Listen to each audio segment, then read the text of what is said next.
conversation. We're here to talk about an equitable, sustainable workforce for the Bay Area. What does that look like? Are we talking about everyone being employed? Are we talking about a guaranteed income? Are we talking about a guaranteed social safety net? All of the above and then some? Let's just go down the line and have each of you paint a picture of the ideal Bay Area workforce as you see it. Orson Aguilar, what might that look like? Great question. Thank you for having me. I'm going to start very simple. So looking 10, 15 years out, if we succeed in our vision, something simple still happens. Oakland is still diverse. That's an important marker for many of us, that the diversity we have is not there, but is perhaps even more robust. So I would start with that.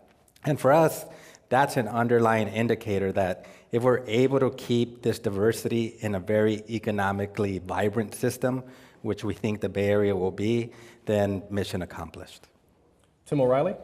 Yeah, I'm a technologist, so I'm going to think about this from the point of view of how technology helps in this goal.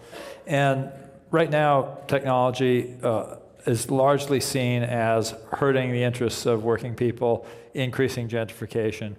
And it doesn't have to be that way. As my friend David Rolfe, who Carmen also knows, once said, God did not make being an auto worker a good job. We have to make choices. This was, the result of hard choices and a lot of struggle was what gave us, good middle-class jobs in this country for a long time. And then a different set of choices have led us down the path of lousy jobs and increased inequality.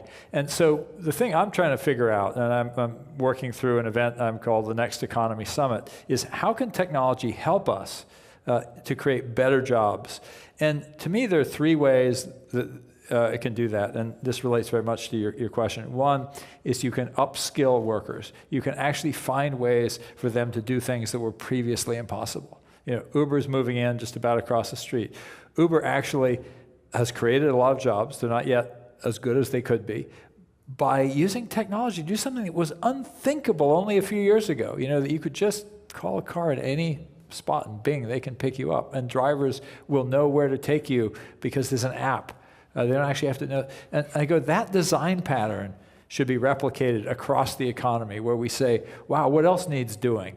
And I think about, we look around us and we go, there's so much that needs doing. Why aren't we using technology to help us do it, as opposed to the relentless choice that the goal of technology is to cut costs and replace people? Why aren't we empowering them to do things that we couldn't do before? And so in my economy of the future, we are focused relentlessly on work that needs doing and how technology can help people to do it. And we're focused on how these new technology platforms enable the kind of city that when we say that's a great city, it's diverse, it's got a rich ecosystem of all kinds of unique, special human services, and you go, platforms can actually help that to happen. Carmen Rojas? For me and for our work at the Workers Lab, we are really focused on three very fundamental things. One, from the worker perspective, we think it's unconscionable that working people in this country and in this region work 40 hours a week and have to make the choices between food and rent or healthcare and childcare. And so ideally what we're working for is a region where working people can work 40 hours and provide for their families and save money and pay a mortgage.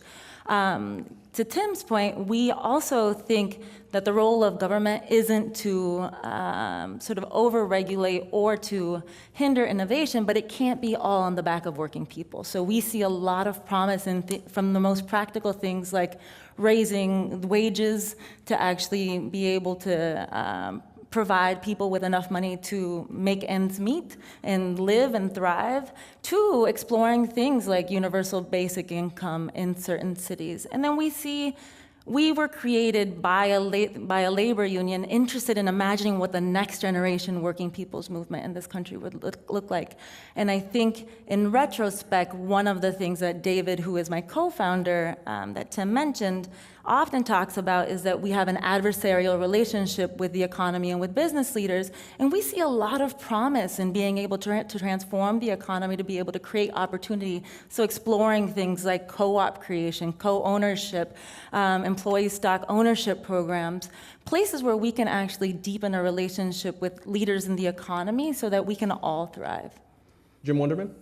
Yeah, thanks, and thanks for having me. So, I appreciate the comments of the panelists. I represent major business organizations, and I think, throughout them, there's just a growing interest in exploring that vision. And I think there's a great recognition amongst everyone that we have a great economy in the Bay Area that's grown and is the envy of places around the country and around the world. And when you travel a little bit, it's easy to see that. But at the same time, the success of the economy has been it's been unequal, and poverty. There's just more of a gap, and it's very evident. It's hurting people, and it's changing communities, and it's doing it fast. So I think as business leaders, we need to work in collaboration with other community leaders, and it's a tough question because technology is such a change agent and things are happening so quickly and unpredictably. And the cost of housing is probably the biggest factor in enhancing poverty. People's incomes are rising, but not nearly quick enough to handle the cost of the increases in the cost of housing. So I think having a housing situation in the future, a decade or two out, we can do this, where a house, a nice home is something that kind of goes with the life of the Bay Area. And it's not something you get kicked out of, but you get to choose from. Would be something that's hard to imagine right now, but I think that's possible. And transportation, we shouldn't be disconnected because we have an insufficient mass transportation system where we force people into long commutes and automobile trips. So those are things which affect the quality of life. They separate families. So I think having these are things the Bay Area Council works on a lot, along with improving the education system, early education, having families be able to have a more equal chance that their kids are going to succeed. The issues around gender, we've made a lot of progress. We still have a long way to go with that. But our economy has actually been beefed up in a tremendous way by the participation of women in it. We probably wouldn't be where we are if it wasn't for women in the economy. And then you have focus on areas like that we're focusing on with other groups, like boys and men of color, where you look at particular elements of the society where people are just flat out being left behind. And I think it's up to business leaders first, but government and others to come together with solutions. And we're committed to doing that. So I think we have a lot to learn, though, from everybody about how to do this, because the problems that we face are different than anything we faced before. We need to recognize that.